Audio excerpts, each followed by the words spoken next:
I'm 29 now, and my whole life changed 2 months ago when I got divorced from my 27-year-old wife. I trusted her with everything until I found out the unthinkable. She had been cheating on me, with my own brother. Yes, the very same brother, who always got all the praise at home, the one they called the golden child.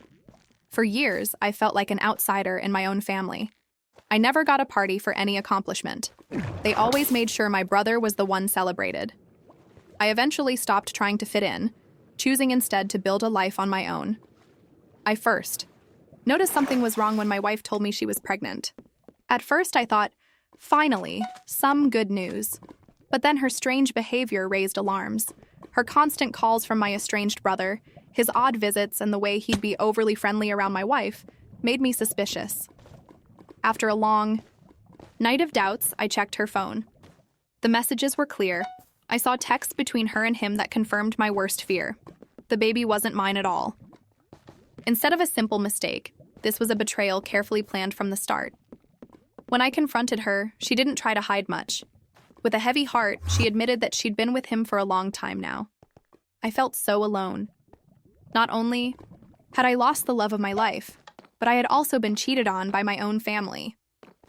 I asked my parents why, after all I did, they never celebrated any real achievement of mine. They told me that they just didn't want my brother to feel left out after I had gotten accepted into college. Their words cut deep. From that very day, I decided I was done with them for good. After paying my own way through college, with loans and endless hours at jobs, I never looked back. I left home at 18 and never spoke to my parents again. Life moved on until last year when my brother reached out, wanting to reconnect. I was hesitant, but feeling a bit lonely, I agreed to meet him and even invited my estranged parents over. I thought maybe time had healed our old wounds. That was my first mistake. I introduced my brother to my ex-wife. They soon sparked a secret romance. When she told me about her pregnancy, I assumed it was a sign of hope, that maybe we could work things out. But soon, odd moments crept in. I'd catch my brother standing too close, his hand on her belly when she was sleeping, whispering things I couldn't understand. It made me feel sick. One night, as she slept, I looked through her phone again and saw more undeniable evidence. Her texts with my brother left no doubt. They planned to tell me the truth only when it was too late for me to stop them. They planned to wait until the baby was born, then file for divorce, and let me bear the burden of child support for a child I never fathered. When I finally confronted her, she tried to deny it, but eventually she broke down and admitted everything. My family took her side immediately. My parents claimed I was overreacting, that both their sons were equally important, and that maybe I was just too sensitive. They said I should be grateful that at least my brother was happy. That was the final blow.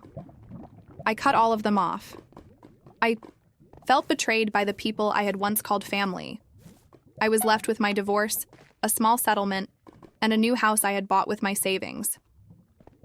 At first, I thought I was free. I was determined to build a better future, far away from the toxic ties that had bound me. I threw myself into work, and 2 weeks ago, things began to look up.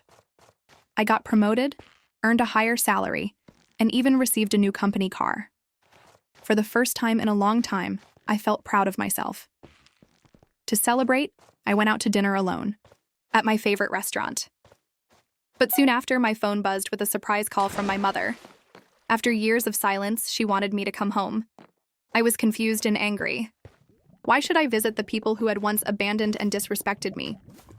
I tried ignoring her calls for a few days, but her persistence was relentless. Finally, she even showed up at my work. The situation got messy when she got into a shouting match with my office receptionist. I had no choice but to agree to a meeting at my house. When I arrived, I found that my parents had used the divorce settlement to upgrade their living situation and to accommodate a brand new baby. Their baby. Now, they sat me down and told me they were short on cash and begged for financial help. My brother, who never bothered about my feelings before, suddenly showed a softer side and even pleaded that I be the bigger person. The fact that my ex, the very woman who betrayed me, was included in their plan made my blood boil. I couldn't believe that they had the nerve to ask me for money when I had already paid a heavy price for their betrayal. Standing in my own home as the rain poured outside, I calmly said, "No, I'm done helping you all." I stormed out, my heart heavy, but my mind set on never letting them control me again. Outside, soaked and shivering, I looked back only once to see my brother standing in the driveway. He tried to say something, but I wasn't listening. That night, I felt a spark of satisfaction despite the pain. Over the next few days, my mother bombarded me with texts, begging for help, while my father tried to guilt me over the phone. Each message felt like a stab in the back.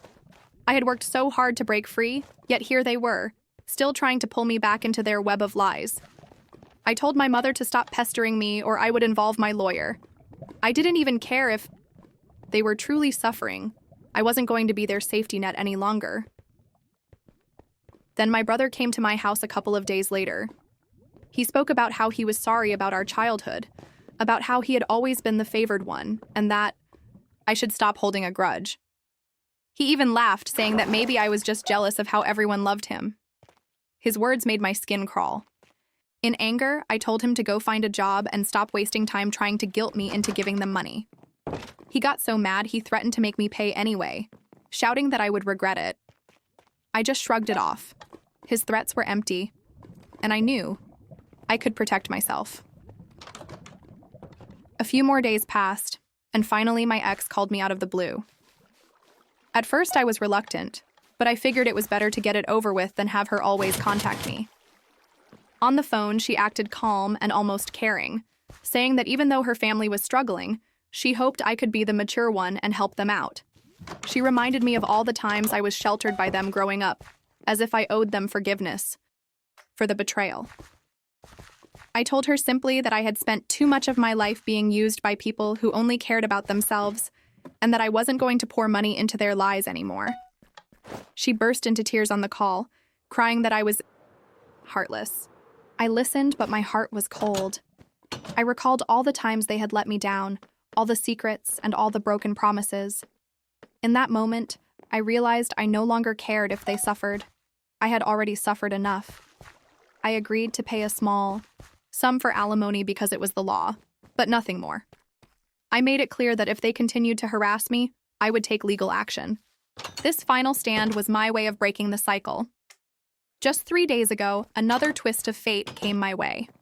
My ex's lawyer called, demanding that I increase my monthly alimony payments because my new promotion meant I had more money. I was shocked. I had already been through the worst of it, and now they wanted even more punishment on top of it all. So, I decided to fight back. I reached out to some of my old friends and even distant cousins who had witnessed my struggle for years. I asked them to stand by me and provide statements that showed the truth behind the betrayal. They all agreed, sharing their own accounts of how my family always treated me like an outsider and how I was the one who had truly suffered. My lawyer gathered all the evidence, and I felt like, finally, justice might be served. A few days later, when we went to court, I felt like I was reclaiming my life. I presented everything, my records, testimonies, even video clips from friends who had once seen the loving person I used to be. My ex and my family tried to twist the story, painting me as a harsh, ungrateful person. But the truth came out. The judge listened to everyone and, in the end, ruled that I did not have to pay any extra alimony. The decision felt like a weight being lifted from my shoulders. It was a bitter victory, though. My ex's betrayal, my family's constant lies, and my brother's smug attitude had left scars. But I was proud of standing up for myself. I realized that I deserved to be happy and to live without the burden of their guilt. I finally felt free. Later that evening, I decided to treat myself to some takeout and a movie at home. Just as I thought I was about to relax, I saw a car parked outside my driveway, my brother's car. I felt a chill run down my spine as the past threatened to invade my present once more. I opened my door to find my entire family gathered outside, blocking my way. They were shouting for me to come out and talk, accusing me of breaking up our family and being selfish. I told them plainly, "I'm not helping you. I'm done with this."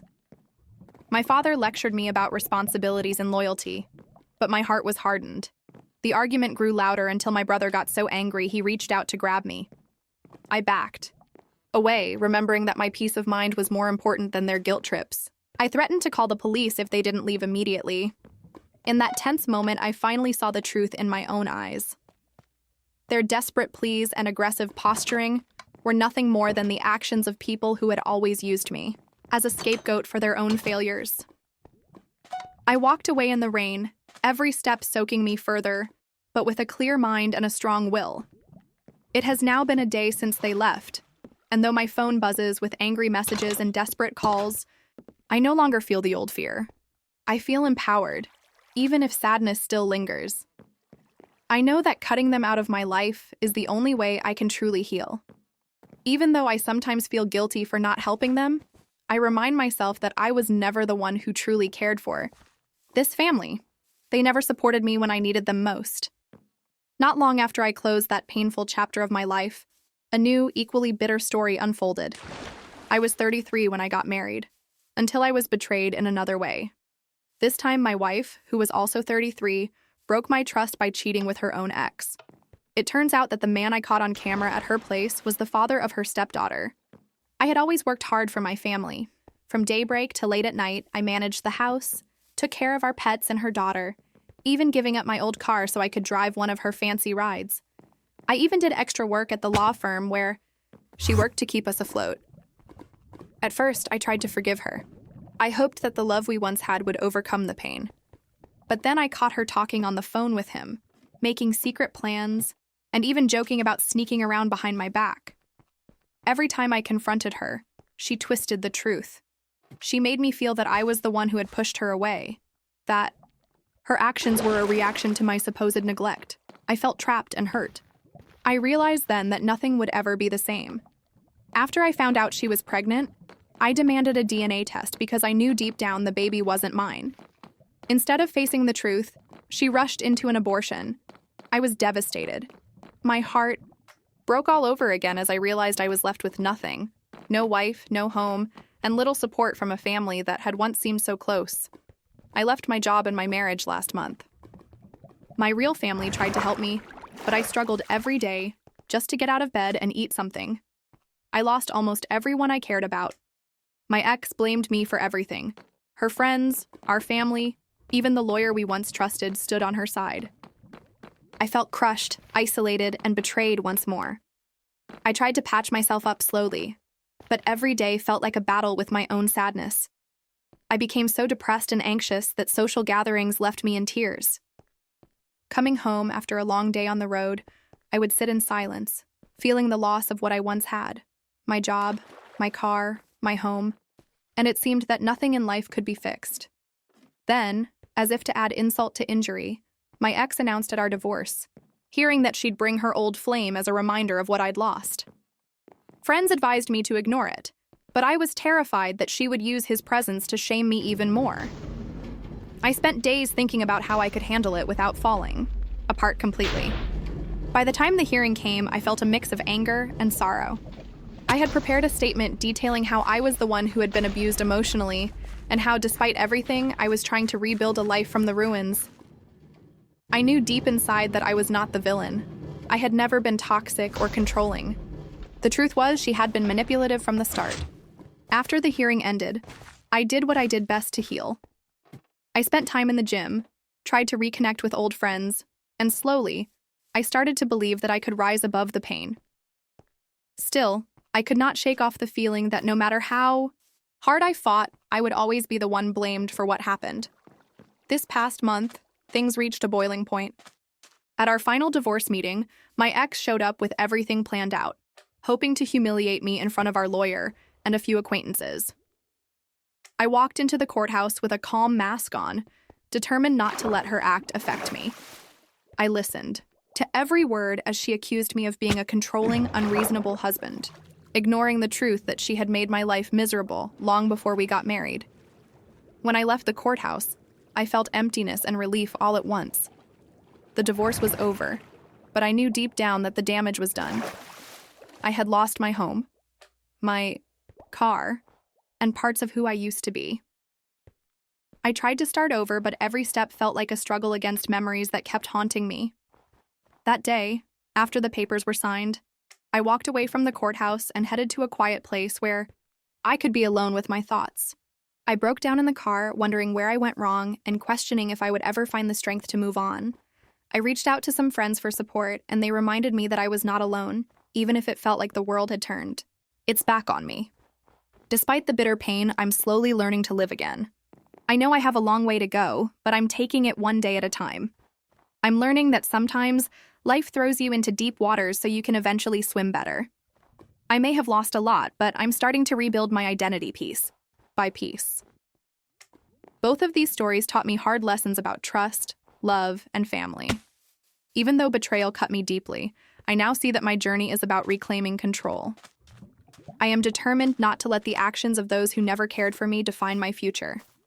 I'm starting over, focusing on work, my health, and genuine relationships. I'm no longer a victim in someone else's story. I'm writing my own chapter, one step at a time. Even in the darkest moments, I know there's a chance for a better tomorrow. And while the scars will always remind me of what I've lost, they also show me how strong I can be. I'm ready to move on from these painful betrayals and finally live a life that is truly mine,